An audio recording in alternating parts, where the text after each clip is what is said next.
Hey, what is up, mortals? It is Ellen here with a new video for you. Welcome to the third part of What If Deku Had the Rinnegan. Welcome back to Season 2. I just wanted to greet you guys by saying, sit back and relax, you're in for a treat. So, we begin. The world watched as the doors swung open. All of their breaths were being held tightly. All of their eyes were wide in admiration. There must have been thousands of people at the stands of that arena, each with their eyes wide open, each with their fingers trembling. High above the arena, the narrators for the event leaned forward in anticipation. For his part, Aizawa wasn't exactly sure why he took Nezu up on his offer. Narrating wasn't exactly his thing anyway. Mike he could understand, since the man was the host of an entire radio show, but Eraserhead was an underground hero. Being averse to the crowd was basically in the job description. This is it, folks! Mike announced cheerily into the microphone, a grin on his lips. The first-year students make their entrance right here and now! Still, with the help of the televisions installed in their booths so that they could properly narrate the events being transmitted around the world, Aizawa saw his class the way the world would see them for the first time. As a group of brave-faced young men and women with a quiet fighting spirit to them, a willpower that words couldn't define. At the helm of them all was Midoriya, with his odd-looking eyes burning quietly with determination. New scars lined the skin of his arms, faint and scarce. "Of course it is," he mumbled. And there they are! Mike announced even more loudly. The people you all came to see, you miscreants! It's our very own! He'd not taught the class for long, but Aizawa was nothing if not perceptive. He'd long noticed the trend, that Midoriya Izuku tended to define the people around him. The people at home looked at these kids and saw heroes to be, brave and fearless, with nothing to lose. He knew better. His class, he knew, was fractured, divided by fear of one of his own, by the horrible memories they attained in the USJ. The boy at the helm of their stands was the one defined the most by it, the boy who'd taken a life, though the crowd did not know that. Despite himself, Aizawa leaned forward in interest. Class 1A, he spoke into the microphone, stealing Mike's cue, is already known for their victory over a band of villains at the USJ. Behind them is Class B, who is not at all inferior to their counterparts, and following suit are the classes from the General Department. As Mike looked at him in faint surprise, Aizawa sighed to himself. Honestly, what a drag. Down below, a familiar woman stepped forward to give the students their instructions, and Aizawa waited for the woman to finish before narrating once again.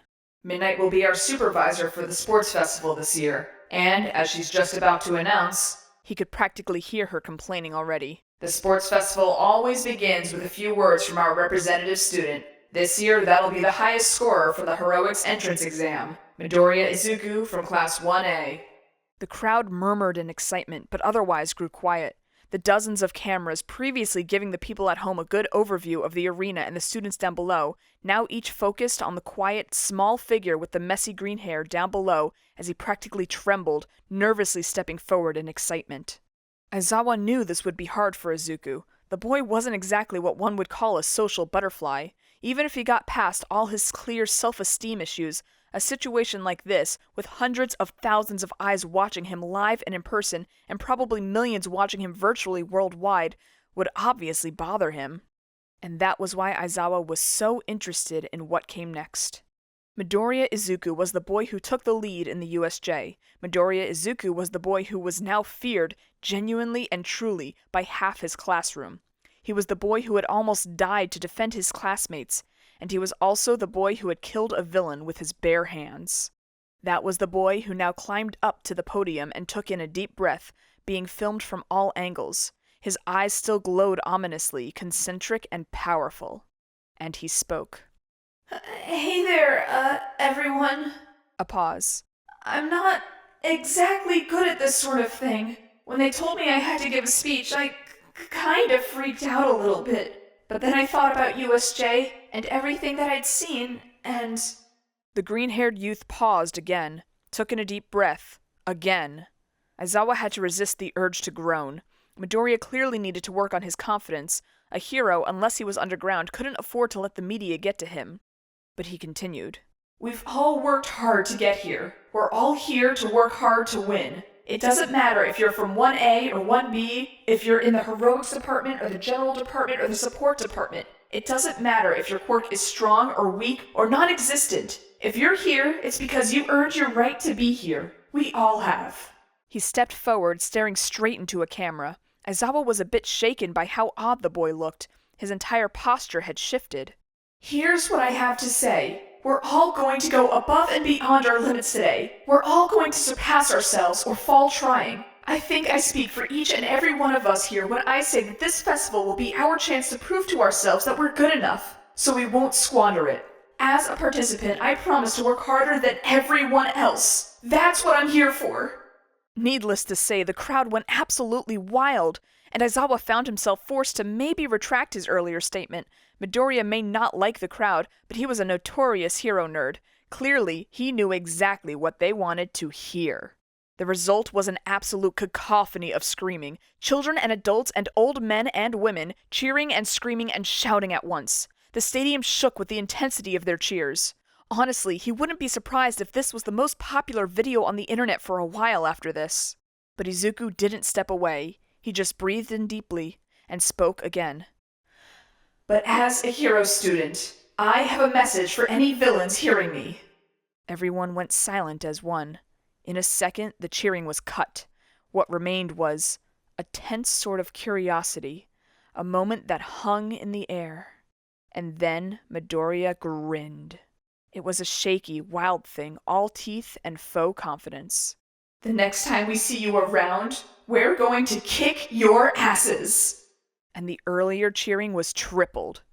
The next thing the microphones in the narrator's booth caught was the remarkably dull thud of Eraserhead slamming his head into his table with a groan. The first round of the sports festival turned out to be an obstacle race. Honestly, Izuku should have expected something like this. They needed a clear and clean competition that all of the dozens of gathered students could partake in at once.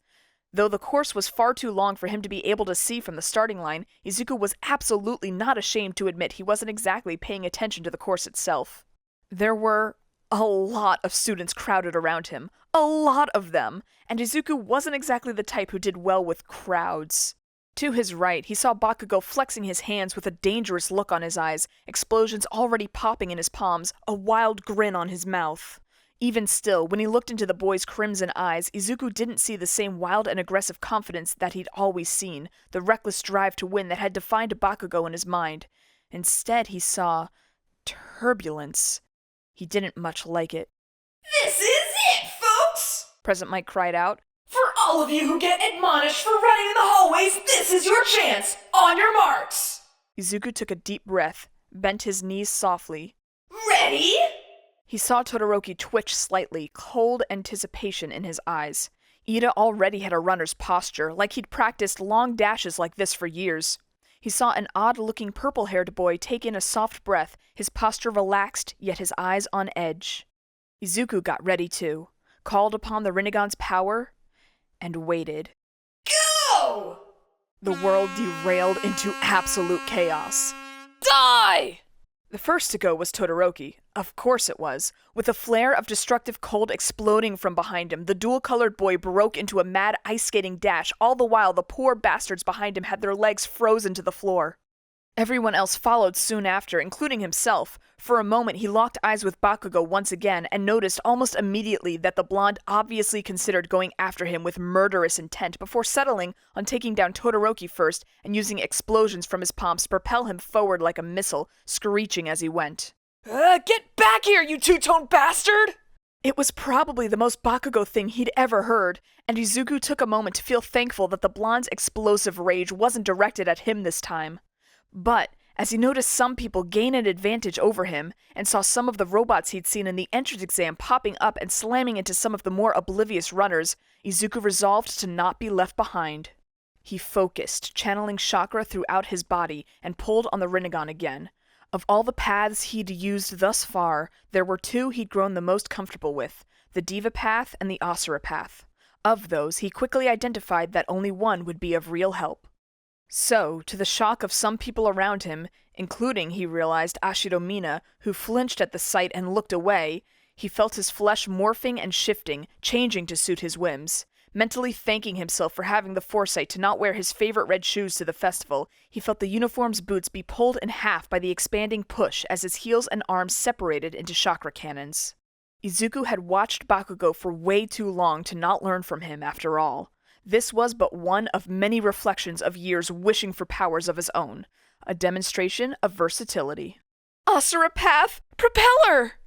He grinned. Chakra flowed and burst from within the cannons, shining brightly in an all-consuming azure before violently exploding backwards. The force of the chakra blasts were enough to ruin the ground behind him almost instantly, but that didn't matter. What mattered was the recoil, because the force resulting from those blasts was more than enough to do as Bakugo did and force himself into a sort of propelled flight. In a second, he'd flown past even Bakugo himself, soaring high above the mass of students below him. The Rinnegan burned with even greater intensity than before as he reached Todoroki and met eyes with the boy. For a second, they reached a very subtle understanding of what came next. And then Todoroki flung an arm towards him with impressive speed, exploding a series of large and impressive pillars of ice from right beneath him. It was all Izuku could do to push himself up and backwards to avoid getting slammed into by a veritable iceberg, but that gave Todoroki the chance to propel himself forward with another pillar of ice. It also gave Bakugo the chance to reach him, which only resulted in Izuku getting one of Bakugo's feet to the face as the explosive blonde made sure to step on his face as he pushed himself forward with even more explosions, tearing a shout from Izuku. As Bakugo kicked Izuku back, he could swear the boy had said something. "I told you were a stepping stone, freaky eyes!" Not this time. He propelled himself forward again, just a few inches behind Bakugo. Down below, one of the robots was about to slam its frame into Uraraka, but it was all too easy for Izuku to turn one of his cannons toward the machine and tear it to shreds with a burst from it. No time to check if he'd hit, though. He had to keep moving. Would you look at that? While everyone else struggles, the three in the lead pass through the smaller robots with no trouble! The smaller robots? However, Mike shouted, and as they made a sharp turn, the three 1A students all found themselves underneath a dark, looming shadow. Disbelief flooded all three. Here comes the real first obstacles! And so suddenly, too, it's the first barrier, the Robot Inferno! The very same robots that were worth 0 points in the entrance exams now act as an enemy yet again! Holy hell! Someone asked. Are you telling me the heroics kids had to fight these things?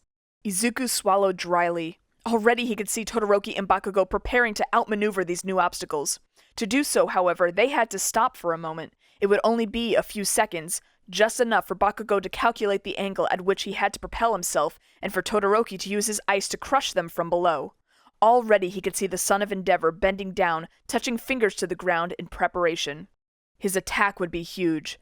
Bakugo and himself could move around it, but their positions would be maintained. He would still be third. No way. There was no way he'd settle for that. So Izuku did what he'd always done best. He ignored his instincts, didn't hesitate, and kept moving forward. He shot himself overhead, passing right over Bakugo and Todoroki, straight into the direction the robots were beginning to strike at. Straight above the spot where Todoroki would create his pillars of ice. What the? Hey! Get back here!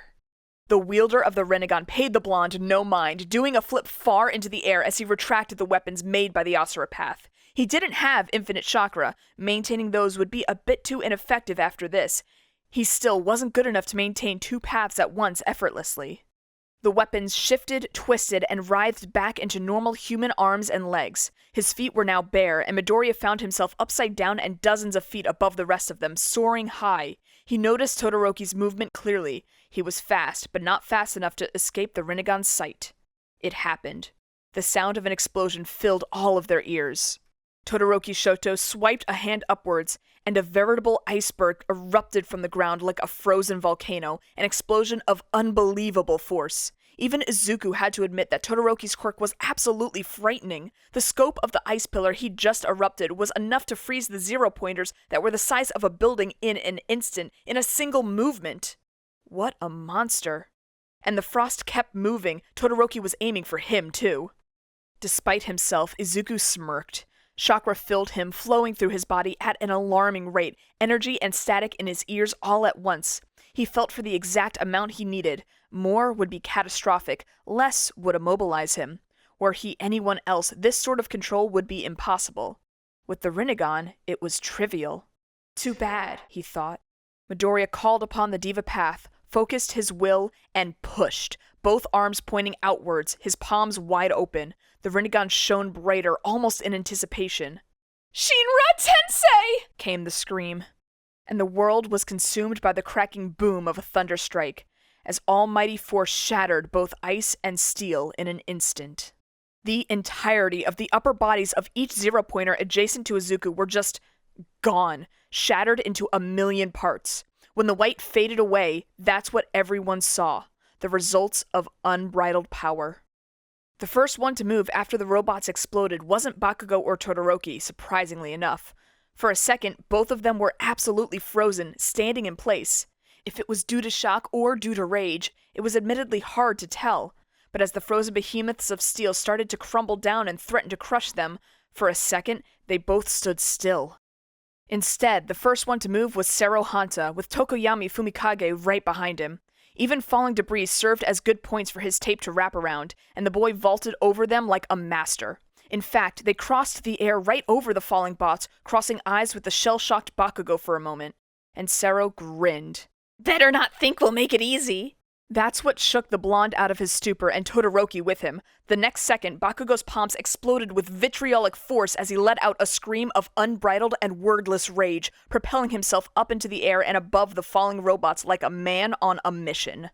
Todoroki was just as fast. He broke into a mad dash at the same instant, his ice both speeding him up and slowing everyone behind him down, spikes and pillars remaining in his wake. So cold was the air he left behind that a faint mist could be seen behind him.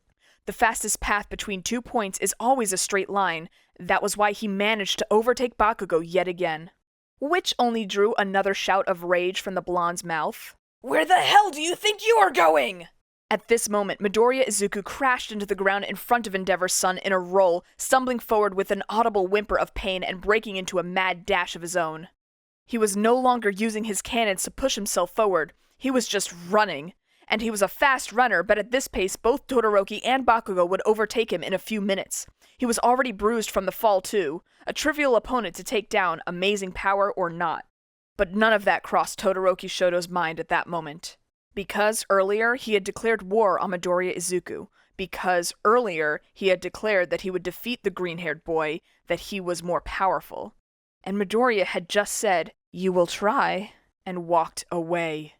And now, the very same Midoriya had surpassed him, and didn't even deem to look over his shoulder to make sure. Oh my goodness! Present Mike announced wildly. 1A's Midoriya Izuku has just overtaken the rest of his classmates with an outstanding show of force! His rivals aren't too far behind, though. Todoroki and Bakugo, who started in the lead, are fast on his tail! No, Todoroki seethed. The three in the lead continued to make the run. They wouldn't be stopped by this. The sports festival moved on.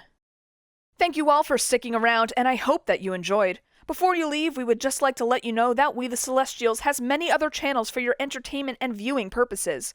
All the information you'll need is right below here in the description, so feel free to check out all the other incredible projects our team creates. Secondly, on behalf of We the Celestials, I'd like to thank everyone involved in the production of today's awesome content. Their details will be in the description below. That's all for today's video, so goodbye and have a divine day.